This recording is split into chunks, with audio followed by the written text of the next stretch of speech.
যেহেতু কালকে আমরা বাড়ি চলে যাব, তো সেই কারণে আমরা যেখানটা থাকি তার একটু পাশেই একটা মেলা বসেছে।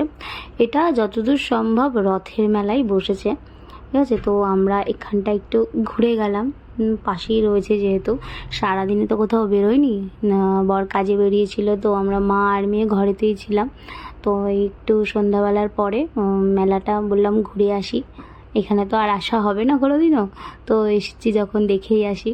তো আমরা মেলায় ঢুকেছি। মেলাটা খুবই সুন্দর করে সাজানো গোছানো রয়েছে, তোমরা দেখতে পাচ্ছ। জামা কাপড়গুলো যে রয়েছে খুবই সুন্দর করে সাজানো গোছানো। এগুলো হচ্ছে বালিশের কভার, আর এটা হচ্ছে প্লাজো। জামা কাপড়গুলো খুবই সুন্দর করেই সাজানো গোছানো একদম রয়েছে, কোনো এলোমেলো নেই। আর জিনিসপত্রের অত্যাধিক দাম। আমাদের ওখানে মেলায় তো যেরকম দাম আছেই, মেলায় বেশি দাম নেয়, তো এখানে মেলাতে মানে তার ডবল দাম, অনেক বেশি দাম।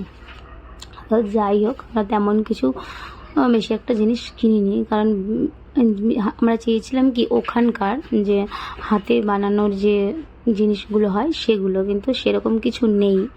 বেশিরভাগ ওই আমাদের এখানে যা পাওয়া যায় নর্মাল জিনিস, সেই জিনিসই। তো সেই কারণে তেমন কিছু নিইনি।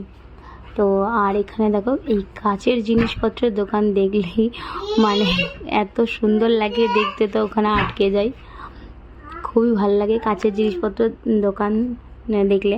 ওখান থেকে একটা জিনিস নিয়েছি। আর এখানে দেখো একটা ব্যাগের দোকান পেয়েছি, তো এখান থেকে দুখানা ব্যাগ নিয়েছি। ব্যাগগুলো খুবই সুন্দর।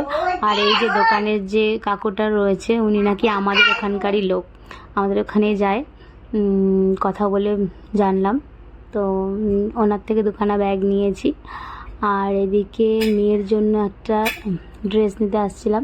একটা পছন্দ হয়েছিল, কিন্তু সেটা অনেক বড় হয়ে যাচ্ছে বলে ওটা নিইনি, তো অন্য একটা নিয়েছি।